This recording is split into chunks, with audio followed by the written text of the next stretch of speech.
When washing your car, start with the wheels. That way, you won't get wheel cleaning products or dirty water on your clean car. Wheels can get pretty dirty, so it's best to use a separate bucket for this job. You'll also need a couple of non-scratch brushes and a cloth. Put some water in your bucket and add some car wash to get it nice and foamy. We're also using a specialised biodegradable cleaner that's safe for all wheel types. It's non-caustic, non-acidic, so it's kinder to your hands and to the environment. Give your wheels a generous spray with the cleaner and leave it for about a minute. With certain brands, you might notice some discoloration. Don't worry though, that's just the cleaner reacting with the brake dust to help break it down and remove it. Now get your brush and get right into the nooks and crannies to clean your wheels thoroughly. Give your brake calipers a good scrub and don't forget to clean your tyre walls too.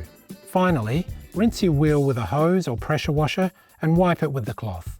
Ready to wash the rest of the car? Check out our other video about the 2-bucket method.